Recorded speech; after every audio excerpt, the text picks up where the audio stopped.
Nyleen K. Marshall was a 4-year-old girl living in Warm Springs Creek near Alhambra in Montana with her parents, Kim and Nancy Marshall, and her two siblings. On the 25th of June, 1983, the young family were attending a picnic for the Capital City Radio Club, which her father was a member of. The picnic was being held in the picturesque Elkhorn Mountains in the Helena National Forest near Helena, Montana. Nyleen was barefoot and wearing shorts and a t-shirt while playing with two other children near beaver dams on Mopan Creek. The group of children were also playing around the remains of an old cabin. As the two other children walked ahead of Nyleen, she seemingly vanished without a trace. When they turned around, she was gone. At the time of her disappearance, Nyleen had brown hair and blue eyes. She also had a chipped baby tooth. As for any identifying features, she had a small mole above her left eyebrow and dimples on both cheeks. Nyleen's disappearance sparked the most massive search ever conducted in the area for a missing person. Early on in the search, the Jefferson County Sheriff's Office requested help from the Lewis and Clark search and rescue teams. The search party was assisted by helicopters with heat-sensing devices, divers, and hundreds of volunteers who combed through the area. A trained search dog named Duke and his handler were also called in to assist in the search. Duke's strong point was in finding missing persons, and he had successfully located 37 lost persons during his career as a search dog. As Duke picked up a scent,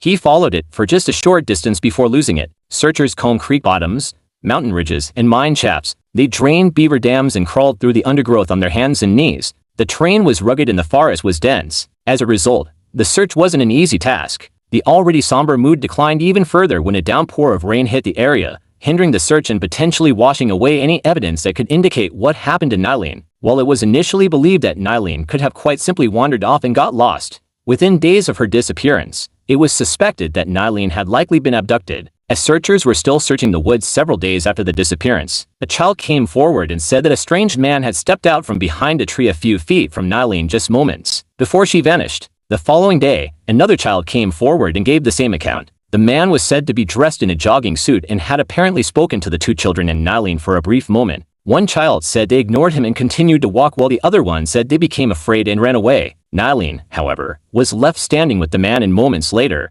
she and the man were gone. One child told police that he heard Nyleen say that she had to follow the shadow. Investigators and Nyleen's family thought the story the two children both gave was credible, as neither one had spoken to each other following the disappearance, meaning they wouldn't have been able to come up such a similar story if it weren't true. Moreover, investigators said that the account fit with other tips they had received from people in the area at the time of the disappearance. By the time police started to investigate Nyleen's disappearance as an abduction, thousands of feet had trampled through the woods and trampled across potential evidence. There were a number of leads early on in the investigation. A composite sketch of the suspicious man was drawn up. It was said that the sketch eerily resembled a man who was wanted for child inappropriateness and grand larceny in other states. In fact, the sketch resembled several unsavory characters wanted for various crimes, including a man wanted in connection with a child inappropriate ring and a man wanted in connection with another abduction and unaliving of a child.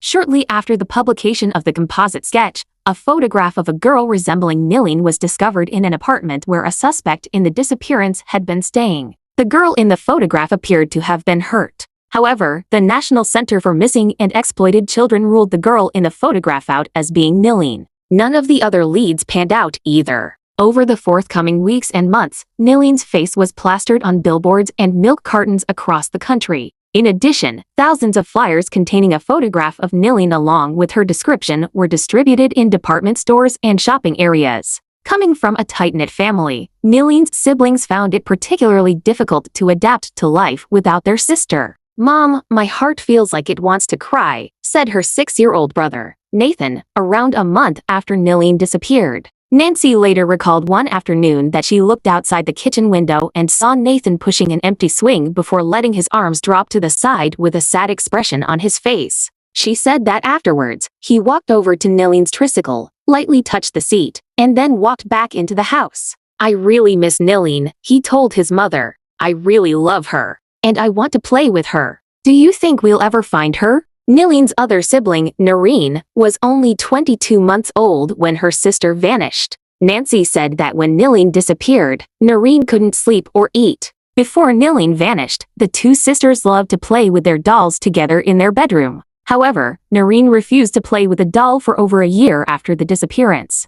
The case went cold until 1985 when a phone call was placed to the National Center for Missing and Exploited Children from an unidentified man in Madison, Wisconsin, who claimed he abducted Nyleen. Shortly afterwards, a letter was sent to law enforcement in Madison, Wisconsin, from somebody claiming he had kidnapped a girl named Kay. The letter included details about Nyleen's abduction that weren't made public. The author of the letter claimed the girl was still alive and was being homeschooled. He said she was safe and that he wasn't being inappropriate with her. He also claimed that he had been raising Nyleen as his own child and that she often accompanied him on his frequent travels across the country and to Europe and nobody had ever recognized her. The typewritten letter was postmarked in Madison, Wisconsin. Child Find of America also received a very similar letter. Around the same time, Nyleen's parents received phone calls from public phone booths in Madison, Wisconsin, presumably from the same man. There were about 3 calls placed from Madison, said Special Agent Kent Miller of the Madison FBI office. The last correspondence came in June of 1986 when the man sent a letter to Nancy and Kim. Again, it came from Madison,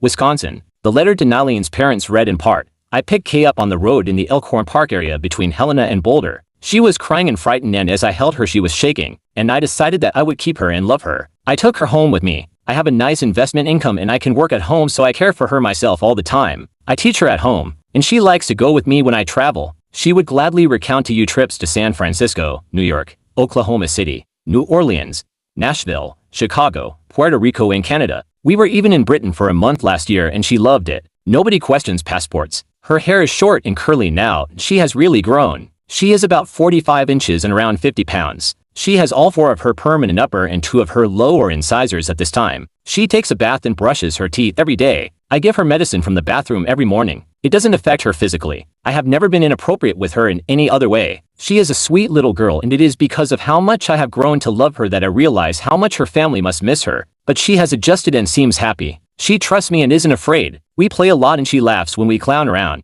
She smiles and acts coy when I tease her. She giggles when we snuggle and hugs me sometimes for no apparent reason. I love her, and I have her. I just can't let her go." Following these phone calls and letters, investigators speculated that the kidnapper may have traveled through Madison, potentially as a salesman or truck driver. The letters and phone calls came sporadically. There was also speculation that after abducting Nyleen, the kidnapper linked up with a female accomplice. When you eliminate the request for ransom, if money is not a motive, it must be to have a child of your own, said Special Agent Neil Purtle. In 1990, an episode of Unsolved Mysteries focused on the disappearance of Nyleen. Following the airing, a tip came in from a young viewer who said that one of his classmates looked similar to Nyleen. Upon following up on the lead, investigators were astounded to discover that the tipster's classmate was actually Monica Bonilla, another missing child who had been abducted by her biological father, Guillermo, almost 8 years prior. Bonilla was from the Los Angeles area but was found alive and well in British Columbia. While Nancy and Kim were obviously disappointed that the girl wasn't their daughter, they were pleased that the tip led to the recovery of another abducted girl. "We were just tickled, and so was her mother Nancy Marshall, that at least some good came of it," said an operator for the show. In August of 1991, there was another break in the case when Richard James Wilson handed himself into Livingston police and confessed to unaliving Nyleen and a woman from Great Falls. Wilson, who had a history of mental illness, he had been on probation since a 1980 for conviction in Lewis and Clark County for inappropriate assault against a minor. Following his confession, he gave investigators directions to where he had left the unidentified woman, but they were unsuccessful in locating anything. Investigators also took him to Elkhorn Mountains and asked him to take them to where he had allegedly left Nyleen. Again, this attempt to uncover her was unfruitful. "Based on the information he has given us, it behoves us to follow through and determine the validity of what Mr. Wilson had to say," said one investigator. Following his confessions, Wilson recanted them and he was subsequently released as there was not sufficient evidence to charge him with a crime. 7 years later, there was a glimmer of hope that Nyleen had been found alive and well. A nurse at a New Orleans hospital contacted police after watching a run of Unsolved Mysteries to inform them of a strange incident that happened 2 years previously. The nurse told them that a woman named Helena and an unidentified man had come into the hospital to try and admit her for childbirth. However, when the hospital staff started to ask them questions about their identities and medical history, the couple started acting very peculiar and quickly left the hospital. After providing the FBI with information about Helena, she was tracked down in Oklahoma City and agreed to have blood drawn and compared to Nyleen's father. Helena said she remembered very little about her childhood but thought that her mother may have been called Nyleen. Unfortunately, she was ruled out as being Nyleen. To this day, nobody still knows what truly happened to Nyleen. Did she get lost or was she taken? All evidence points towards the latter. The unidentified jogger spotted talking to Nyleen moments before she vanished was never identified and neither was the anonymous letter writer in color. Many speculate that these two are the same person. Tragically, Nancy Marshall was inappropriately assaulted and unalived while in Mexico in 1995. She went to the grave not knowing the fate of her daughter.